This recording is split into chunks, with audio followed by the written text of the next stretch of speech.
Welcome to Week in IT, a human-curated, AI-narrated production of Converge 360. I'm your host, Gladys Rama, bringing you a roundup of the top enterprise tech stories our editors covered this week. In case you missed it, we recently held a super informative virtual summit titled Level Up Your App Security in the Hybrid Cloud, where expert Brian Posey listed his top 3 hybrid security boogeymen. Misconfigured cloud services topped his list, with default settings often prioritizing ease of use over security. Insider threats ranked second, with rogue IT employees potentially causing significant damage due to their intimate knowledge of systems. And third was identity and access management problems, particularly disparities between on-prem and cloud-based permissions. We have a full recap of the event over on virtualizationreview.com, including Brian's most useful recommendations to tackle each of these weaknesses. It's definitely required reading for cloud admins and security pros. Meanwhile, according to a recent Stanford report, AWS-related AI skills are the most crucial for tech pros to have. Between 2012 and 2024, LinkedIn job postings looking for expertise in Amazon's AI products increased by over 1,700%. This massive growth likely stems from AWS expanding its AI offerings like SageMaker, Bedrock, and Nova Pro, plus the increasing need for scalable infrastructure to support complex AI pipelines. You can read all the details over on AWS Insider. On redmondmag.com, we reported on Microsoft's new computer use feature for Copilot Studio that enables AI agents to directly interact with websites and desktop applications.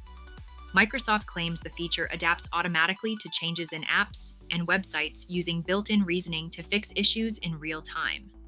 Some example use cases include automated data entry, market research, and invoice processing, with all operations hosted on Microsoft infrastructure for ensured security and reduced overhead.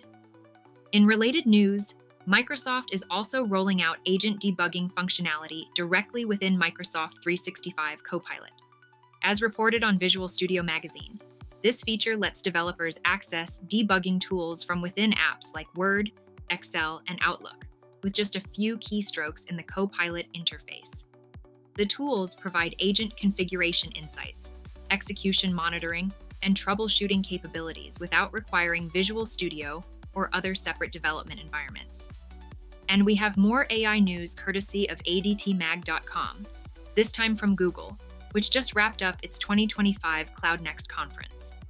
Google doubled down on AI development tools, and at the center of its plans is the Application Design Center, where developers can build apps just by using natural language and a Canvas-style UI.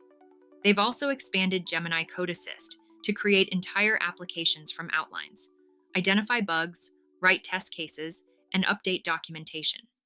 On the infrastructure side, Google unveiled its 7th generation TPU, dubbed Ironwood, delivering 42.5 exaflops per pod and promising 10 times the performance of the previous generation. Finally, on pureai.com, we have some great analysis of how ongoing trade tensions are changing the AI chip-making landscape. Nvidia is facing significant challenges amid new U.S. export restrictions, and now expects to take a $5.5 billion charge this quarter. The restrictions apply not just to Chinese buyers, but to any company with headquarters or ownership ties to China, which, unfortunately for Nvidia, covers a lot of ground. In response, Nvidia is pivoting to domestic manufacturing, announcing some pretty optimistic plans to produce AI supercomputers in the US, specifically in Arizona and Texas. Watch this space for more developments in the global AI economy. And that's it for this week's edition of Week in IT. As usual, all of these articles will be linked in the description box. Thanks for listening, and we'll catch you next week.